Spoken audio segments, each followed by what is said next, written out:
Shalom Bapak Ibu Saudara, terima kasih buat Pak Gembala, Ibu Gembala dan seluruh tim pengerja yang ada yang boleh mengizinkan saya sharing firman Tuhan pada pagi siang hari ini. Oke, pagi hari ini saya mau bicara satu hal yang sederhana. Mari buka dengan saya Lukas pasal 24 ayat yang ke-13 sampai yang ke-16 terlebih dahulu. Lukas pasal 24 ayat yang ke-13 sampai 16. Lukas 24 ayat 13 berkata demikian. Pada hari itu juga, dua orang dari murid-murid Yesus pergi ke sebuah kampung bernama Emmaus yang terletak kira-kira 7 mil jauhnya dari Yerusalem. Dan mereka bercakap-cakap tentang segala sesuatu yang telah terjadi. Ketika mereka sedang bercakap-cakap dan bertukar pikiran, datanglah Yesus sendiri mendekati mereka lalu berjalan bersama-sama dengan mereka. Tetapi ada sesuatu yang menghalangi mata mereka sehingga mereka tidak dapat mengenal Dia. Mari kita loncat ke ayat 30 dari Lukas pasal 24 yang sama. Lukas pasal 24 ayat yang ke-30 sampai ke-33. Lukas 24, 30 berkata demikian. Waktu ia duduk makan dengan mereka, ia mengambil roti, mengucap berkat, lalu memecah-mecahkannya dan memberikannya kepada mereka. 31 ayat dari Lukas 24. Ketika itu terbukalah mata mereka dan mereka pun mengenal Dia. Tapi ia lenyap dari tengah-tengah mereka. Kata mereka seorang kepada yang lain, bukankah hati kita berkobar-kobar ketika ia berbicara dengan kita di tengah jalan? Dan ketika ia menerangkan kitab suci kepada kita? Lalu bangunlah mereka dan terus kembali ke Yerusalem. Di situ mereka mendapati ke-11 murid itu, mereka sedang berkumpul bersama-sama dengan teman-teman mereka. Pak, Bu, Saudara, Lukas 24 sebetulnya kisah tentang Paskah. Lukas 24 ayat yang pertama dimulai dengan kisah ketika pagi-pagi benar, maka Maria datang ke kubur Yesus dan mendapati batu kubur itu telah terguling. Kalau Bapak Ibu Saudara ingat bagaimana paniknya Maria mencari jenazah dari Tuhan Yesus. Dan ketika ia bertemu dengan malaikat yang ia sangka penjaga taman, ia bertanya kepada penjaga atau malaikat itu, engkaukah yang mencuri atau menyembunyikan jenazah dari Tuhan dan guruku? Dan ketika malaikat itu menjelaskan, mengingatkan kembali kepada Maria apa yang Tuhan Yesus pernah katakan, kagetlah Maria dan ia baru menyadari akan semua yang Tuhan Yesus pernah jelaskan bahwa anak manusia harus disalibkan dan pada hari ketiga dia akan bangkit. Betapa paniknya Maria dan ia segera kembali kepada murid yang lain dan menceritakan akan segala sesuatu yang telah terjadi yang ia alami. Dia cerita sama Simon Petrus, sama Yohanes, bangun, aku baru dari kubur Tuhan, dari kubur guru dan tidak ditemukan jenazah di sana. Ada seorang malaikat menjelaskan segala sesuatu, dijelasin semuanya sama Maria. Dan betapa excitingnya, betapa semangatnya mereka. Tapi di saat yang bersamaan ketika Maria sedang menjelaskan apa yang dia sedang alami dan apa yang sedang terjadi, ada dua orang murid Yesus, yang pertama bernama Kleopas, yang satu lagi tidak disebutkan siapa namanya, di saat yang bersamaan tidak tahu akan segala sesuatu yang sedang terjadi. Kenapa? Di saat yang bersamaan ketika Maria pagi-pagi benar pergi ke kubur Yesus, dua orang murid ini memilih pergi ke sebuah kampung atau kota yang bernama Emmaus yang terletak 7 mil jauhnya dari Yerusalem. Ngapain mereka ke sana dan kenapa? Pak, Bu, Saudara, dua orang murid ini Kleopas sama temannya dalam kondisi yang lagi bingung, kehilangan arah hidup, kehilangan pegangan hidup, dan tidak tahu lagi harus berbuat apa. Kenapa? Karena guru dan Tuhan mereka yang mereka harapkan jadi Tuhan dan Raja, membebaskan mereka dari perbudakan Romawi. Bagaimana di hadapan mata mereka sendiri mereka menyaksikan bagaimana Tuhan Yesus disesah, disalibkan, bahkan mereka ikut menguburkan atau memakamkan dari jenazah guru dan Tuhan mereka. Kala itu pupus sudah mimpi dan harapan mereka. Mereka berpikir ya sudahlah, udah gak ada lagi harapan, gak ada lagi mimpi mereka untuk Tuhan Yesus jadi raja, mereka minimal jadi perdana menteri dan lain sebagainya. Pupus sudah mimpi dan harapan mereka. Dan mereka berpikir udahlah ngapain lagi di sini, ngapain lagi dengan mereka. Semua komitmen yang mereka pernah katakan kepada guru dan Tuhan mereka, mereka berkata udah selesai sampai di sini dan mereka ke Emmaus. Pak, Bu, Saudara, tapi dalam perjalanan mereka menuju ke Emmaus, ada satu pribadi yang menghampiri mereka, yang tidak mau mereka terhilang begitu saja. Kabar baiknya Bapak Ibu Saudara, kita punya Tuhan yang ketika kita tidak lagi setia, tidak lagi komitmen dengan Dia. Apakah Ketika Kleopas dan temannya bilang begini, udahlah ngapain lagi di sini, ngapain lagi kumpul dengan mereka.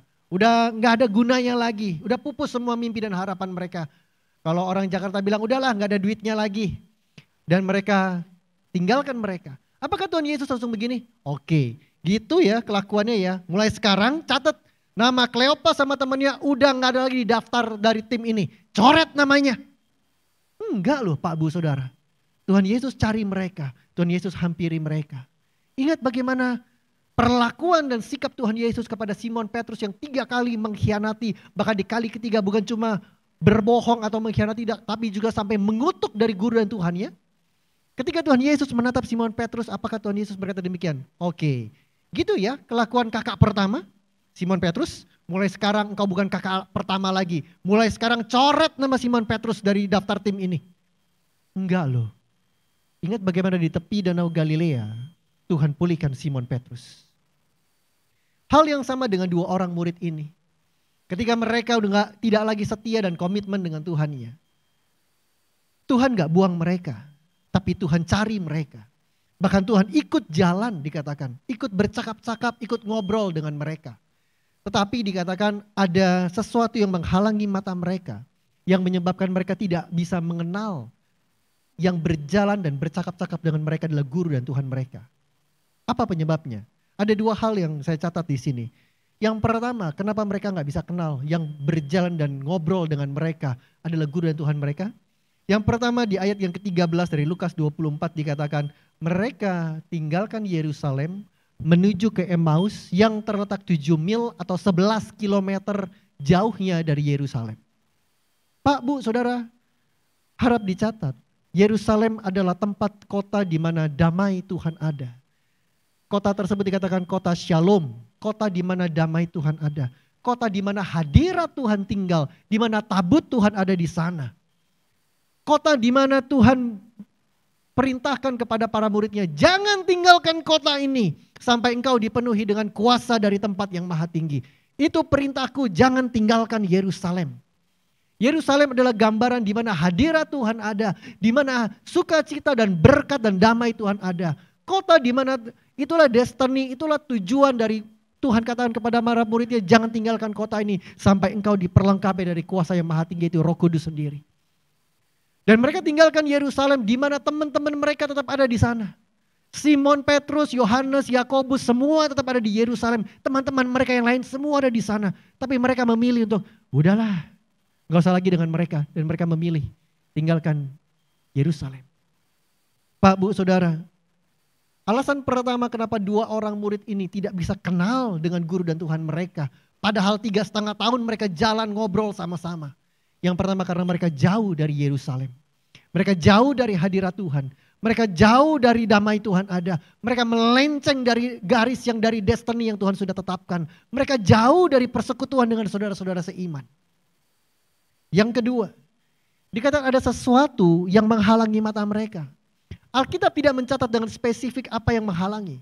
Tapi saya catat di sini Pak, Bu, Saudara, seringkali yang menghalangi mata kita dari kita bisa melihat karya dan kebaikan Tuhan. Yang pertama, karena kesulitan hidup, karena tantangan kehidupan, karena beban kehidupan yang begitu berat. Seringkali ketika beban kehidupan yang begitu berat, kita bisa lupa akan karya dan kebaikan Tuhan dalam kehidupan kita. Saya kasih contoh. Ingat bagaimana Tuhan membebaskan bangsa Israel dari perbudakan Mesir. Waktu Tuhan buat mujizat, ada 10 tulah melanda Mesir. 1 pun tidak kena kepada bangsa Israel. Dan bagaimana mujizat terakhir? Musa membelah laut di depan mata mereka. 3 juta orang jalan di tengah-tengah SeaWorld Aquarium pertama, yaitu Musa dan 3 juta bangsa Israel. Dindingnya semua air laut dengan ikan semua ada di situ. Dan mereka waktu nikmati semua mujizat itu, mereka tepuk tangan, mereka sorak-sorai. Haleluya, luar biasa Tuhan kita. Tapi ketika Tuhan bawa mereka, didik mereka, dewasakan mereka lewati padang gurun. Air serba sedikit, makanan serba terbatas, panas, dingin malah melanda. Apa yang mereka lakukan? Lupa akan semua karya dan kebaikan Tuhan. Ada sesuatu yang menghalangi mata mereka. Mereka lupa. Mereka waktu ketika beban hidup, tekanan hidup, kesengsaraan hidup menerpa kehidupan mereka. Mereka nggak lagi ingat karya dan kebaikan Tuhan. Seringkali yang bisa menghalangi mata kita dari melihat karya dan kebaikan Tuhan ketika kita dalam pergumulan hidup yang begitu hebat. Yang kedua, apa yang bisa menghalangi seseorang tidak bisa lagi ingat akan karya dan kebaikan Tuhan? Ketika hati dan pikiran seseorang sudah diliputi dengan sedih, sakit hati, pahit, dan kecewa. Ketika hati dan pikiran seseorang diliputi oleh rasa sedih, kecewa, pahit, maka seringkali itu menutup dari mata hati dan mata seseorang untuk melihat karya dan kebaikan Tuhan. Di sosial media dikenal dengan istilah haters always be a haters. Tapi ibu saudara pernah ngalamin? Kita dalam menjalani kehidupan kita nggak pernah lepas dari namanya hilaf dan salah. Mungkin kita hilaf, kita salah ucap, salah bertutur kata, salah bersikap. Nggak sengaja sama teman kita. Dan teman kita sakit hati, pahit, kecewa sama kita. Pernah nggak? Udah kita buat apapun, kita udah baikin dia. Kita buat yang terbaik buat dia. Kita sudah coba semua perbaiki, rajut kembali hubungan kita. Tapi di mata dia, kita selalu salah. Itulah namanya haters always be a haters. Kenapa? Karena matanya, hatinya, pikirannya sudah dipenuhi, diliputi oleh rasa sakit, kecewa, pahit. Dan dua orang murid ini dalam kondisi seperti itu. Mereka sudah kecewa, mereka sudah pahit, dan mereka begitu sedihnya. Tapi Pak, Bu, Saudara, saya punya kabar baik pagi siang hari ini. Ketika kedua orang murid ini dalam kondisi demikian, apakah Tuhan Yesus membiarkan mereka? Tidak loh Pak, Bu, Saudara. Dan Tuhan Yesus hampiri mereka. Mereka mengalami apa yang namanya titik balik dalam kehidupan mereka. Di mana titik baliknya? Lukas 24 ayat 15 katakan demikian. Lukas 24 ayat 15, ketika mereka sedang bercakap-cakap dan bertukar pikiran, datanglah Yesus sendiri mendekati mereka, lalu berjalan bersama-sama dengan mereka. Ingat tadi saya katakan, ketika dua orang ini yang memilih meninggalkan Yerusalem, meninggalkan persekutuan dengan saudara seiman, memilih tidak lagi komitmen dengan guru dan Tuhan mereka, dengan janji mereka. Tuhan tidak buang mereka, tapi Tuhan cari mereka. Tuhan yang hampiri mereka. Tuhan tidak mau dua orang ini terhilang. Tuhan cari mereka, Tuhan hampiri, Tuhan ikutan ngobrol, Tuhan jelaskan kembali akan segala sesuatunya. Tuhan bukakan kembali. Dan tidak berhenti sampai di sana. Bukan mereka cari Tuhan, padahal mereka yang salah. Tapi Tuhan cari mereka. Itulah dahsyatnya Tuhan Yesus kita. Waktu kita seringkali tidak setia, tidak lagi komitmen, tidak lagi sungguh-sungguh sama dia. Dia tidak buang kita, tapi dia cari setiap kita. Supaya kita berbalik lagi kepada dia. Dan yang kedua, Tuhan Yesus tidak berhenti sampai di sana. Ketika Tuhan cari mereka, mendekati, ikut berjalan dengan mereka. Apa yang Tuhan lakukan? Tuhan nyalakan kembali apa yang hilang dalam hidup mereka. Dikatakan di ayat 30 sampai 33. Ketika mereka bercakap-cakap, dikatakan Kleopas tiba-tiba berkata, bukankah hati kita berkobar-kobar ketika ia berbicara dengan kita? Apa yang hilang tiba-tiba nyala kembali hari itu. Dan mereka ingat akan komitmen mereka, kesetiaan mereka, bagaimana setianya Tuhan mereka terhadap mereka. Mereka sadar kembali, mereka mengalami titik balik dalam kehidupan mereka. Dan apa yang terjadi? Mereka kembali ke Yerusalem, kembali ke tempat di mana hadirat Tuhan ada, di mana damai Tuhan ada. Mereka kembali bersekutu dengan saudara-saudara seiman mereka. Pak, Bu, Saudara, biarlah setiap kita, saya berdoa, kalau kita ada yang mengalami seperti dua orang murid ini, mungkin karena tekanan hidup, kesulitan hidup, beban hidup yang begitu hebat. Atau mungkin kita mengalami yang namanya sedih karena disakiti, tergores oleh perlakuan sesama kita. Kecewa akan doa yang tidak dijawab selama bertahun-tahun. Saya berdoa hari ini Tuhan cari setiap kita. Dan Tuhan tidak berhenti sampai di sana. Tapi Tuhan nyalakan kembali api itu. Komitmen itu agar kita kembali sungguh-sungguh mencintai dia, melayani dia dan komitmen dengan dia. Yang setuju dengan saya katakan amin Pak, Bu, Saudara. Nah, apa yang harus kita lakukan ketika kita berkata aku mau komitmen, aku ngalami kembali titik balik dalam kehidupanku. Apa yang harus kita lakukan? Ada dua hal yang mau saya sampaikan. Mari buka dengan saya Mazmur 92 ayat yang ke-12 atau ayat yang ke-13 dalam versi lain. Mazmur 92 ayat 12 atau 13, orang benar akan bertunas. Mazmur 92 ayat 12 di saya katakan demikian. Orang benar akan bertunas seperti pohon kurma, akan tumbuh subur seperti pohon aras di Libanon. Mak, Bu, Saudara, ada dua hal yang minimal yang harus kita lakukan kalau kita ngalami namanya titik balik dalam kehidupan kita. Dikatakan hidup kita ini digambarkan seperti dua pohon ini. Pohon kurma dan pohon aras. Kenapa dua pohon ini? Kenapa enggak pohon yang lain? Pohon yang lebih keren begitu. Tapi dengan jelas Alkitab seringkali menggambarkan hidup kita digambarkan seperti pohon kurma dan pohon aras. Yang pertama, kenapa pohon kurma? Pak, Bu, Saudara, ketika saya pergi ke Tanah Perjanjian, satu kali saya ke sana dan ketika tiba di sentra pohon kurma, local guide-nya memberikan penjelasan seperti ini. Pak, Bu, Saudara, kalau Bapak Ibu Saudara mau tahu, pohon kurma yang sudah usia di atas 10 tahun, yang ketika panen dipastikan buahnya besar dan rasanya manis, maka ada beberapa cirinya. Yang pertama, pohonnya besar, warnanya berbeda, dan batangnya lurus. Kalau Bapak Ibu melihat ada pohon kurma yang tinggi besar, warnanya sudah mulai berubah, tapi batangnya masih bengkok-bengkok, itu belum yang super premium istilah mereka. Tapi kalau pohonnya besar, warnanya berubah dan batangnya lurus, dapat dipastikan ketika panen buahnya besar dan rasanya manis. Kenapa hidup kita digambarkan seperti pohon kurma, Pak, Bu, Saudara? Karena Tuhan mau setiap kita ketika kita diberikan anugerah 1 hari lagi, 1 minggu lagi, 1 bulan lagi, 1 tahun lagi nafas kehidupan. Maka Tuhan mau hidup kita makin lama makin lurus di hadapan Tuhan dan di hadapan manusia. Yang mau kasih tepuk tangan yang meriah buat Yesus kita. Yang mau katakan amin, Pak, Bu, Saudara. Makin lurus di hadapan Tuhan dan di hadapan manusia. Yang kedua, kenapa hidup kita digambarkan seperti pohon aras? Saya boleh minta pemain keyboard dampingi saya. Salah satu ciri pohon aras adalah, dikatakan kalau Bapak Ibu Saudara mau tahu kualitas dari pohon aras yang di atas usia 5 tahun. Maka ketika dibelah dalamnya, dapat dipastikan tidak ditemukan rayap di dalamnya. Pohon aras yang usia di atas 3 atau bahkan 5 tahun. Sangat berbeda dengan usia pohon aras yang masih di bawah 3 tahun yang masih baru setahun.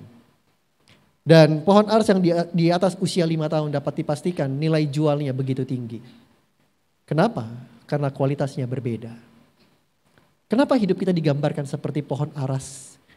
Karena Tuhan mau ketika Tuhan berikan anugerah 1 hari lagi, 1 minggu, 1 bulan, bahkan 1 tahun nafas kehidupan. Tuhan mau hidup kita makin lama semakin berkualitas di hadapan Tuhan dan di hadapan manusia. Dan dua cara ini makin lurus dan makin berkualitas tidak bisa lepas dari yang namanya kita merenungkan dan melakukan firman Tuhan dan kehendaknya. Bagaimana hidup kita bisa semakin lurus dan semakin berkualitas? Banyak-banyaklah melakukan firman Tuhan. Izinkan hidup kita direndam dalam hadirat Tuhan. Dengarkan firman Tuhan dan melakukannya. Maka kita akan bisa seperti 2 murid ini yang mengalami titik balik. Kembali berkomitmen dengan Yesus Tuhan kita. Izinkan saya tutup saya cerita dengan hal ini. 3 tahun ini bukan waktu yang mudah untuk saya dan keluarga. Di 3 tahun ini saya harus kehilangan papi kandung saya. Saya harus kehilangan papa dan mama mertua saya. Bahkan papa dan mama mertua saya cuma beda 3 hari. Papa jalan hari Senin, mama jalan hari Kamis. Bulan depannya papi kandung saya. Ketika air mata belum kering, badan belum masih terasa letih, kami harus berduka kembali. Di 3 tahun ini saya harus relakan rumah saya di barat Jakarta yang saya dan istri sudah perjuangkan selama sekian tahun. Kami harus relakan itu dijual. Dan saya harus pindah dengan istri ke Tangerang Selatan. 3 hari sebelum kami pindahan, saya masih ingat itu Desember 2020. Saya bangun dalam kondisi yang begitu letih, capek. Bapak Ibu Saudara pernah gak bangun tidur sih malamnya. Begitu bangun, capek ya hari ini. Ketika pagi itu saya ingat saya bangun, saya dalam kondisi yang begitu letih karena sepanjang hampir 1 bulan saya satu hari bisa 4-5 kali bolak-balik dari barat Jakarta ke Tangerang Selatan. Ngapain? Pindahan. Satu, kala itu angka COVID lagi tinggi-tingginya. Kedua, no budget untuk nyewa aplikator jasa pindahan dan lain sebagainya. Saya cuma punya satu mobil kecil. Jadi tiap hari saya yang loading dan unloading. Satu hari 4-5 kali. Pindahin barang. Saya ingat itu menjelang 3 hari sore ketika saya pulang. Istri saya bilang begini. Itu ada 2 lemari besar. Boro-boro di packing. Boro-boro di packing. Bongkar aja belum. Masih ada 2 lemari besar. Padahal di tempat yang baru. Buka pintu utama udah gak bisa. Kenapa? Isinya udah kardus semua, udah barang semua. Karena memang ukuran rumahnya setengah lebih kecil dari rumah yang lama. Dan istri saya waktu bilang begitu, nih masih ada 2 lemari gede mau gimana? Udahlah besok aja lah pikirin, udah capek saya. Besok pagi saya bangun dalam kondisi yang begitu letih. Hamba Tuhan sih. Pagi bangun niatnya mau saat teduh. Tapi saya bingung, gak tahu mau nyanyi apa, gak tahu mau doa apa, gak tahu mau baca firman apa. Apa yang saya lakukan? Saya duduk di tepi ranjang saya. Saya duduk di tepi ranjang saya sambil menghela nafas. Out of nowhere, entah dari mana, tiba-tiba di telinga dan di hati saya muncul lagu melodi pujian ini. Kala itu saya gak tahu siapa yang nyanyi pujian ini. Saya cuma ingat satu kali, seorang teman kami ketika kami doa online via Zoom, dia naikkan pujian ini. Itu cuma satu kali saya dengar. Dan saya udah lupa lagu itu. Tapi pagi itu, tiba-tiba pujian ini terngiang di hati dan di telinga saya. Pujian ini katakan demikian. Segala perkara dapat ku tanggung. Di dalam Dia yang memberi kekuatan. Tuhan Yesus penolong dan tetap percaya Tuhan setia. Pagi itu gak ada pemain musik, gak ada rekan-rekan singer seperti ini. Tiba-tiba melodi pujian ini naik di telinga dan hati saya. Setiap kata demi kata, bait demi bait, itu jadi hidup buat saya. Dan pagi itu di tepi ranjang saya, pecah tangis saya. Jujur ya Pak, Bu, Saudara, jujur.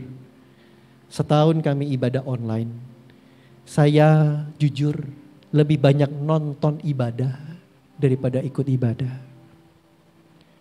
Jujur, ketemu sih sama teman-teman cool via Zoom, tapi gak ada connect-nya. Satu kali saya malu sama almarhum papa mertua saya. Satu kali papa mertua saya nginep di rumah saya. Itu hari Minggu pagi saya baru selesai jogging olahraga. Saya pulang ke rumah, papa mertua saya udah dress up, udah rapi seperti ini. Saya tanya, mau kemana Pak? Mau ibadah? Gereja belum buka, saya bilang begitu. Iya, papa tahu. Papa mau ibadah via YouTube. Kamu mandi cepet, ganti baju, kamu pendetanya. Ganti baju yang rapi, kita mau ketemu Tuhan. Malu saya. Saya persis seperti 2 orang murid ini. Rasanya udah jauh dari hadirat Tuhan. Rasanya udah melenceng dari kehendak Tuhan. Rasanya udah jauh dari persekutuan dengan saudara-saudara seiman. Tapi saya persis seperti 2 orang murid ini. Tuhan gak buang saya, Tuhan cari saya. Bahkan Tuhan tidak berhenti sampai di sana. Tuhan nyalakan kembali api itu. Saya mau komit lagi. Pagi itu saya ingat saya peluk istri saya. Saya bilang begini sama dia, sayang, kita mulai lagi yuk. Kita mulai lagi dari bawah. Kita mulai lagi dari nol.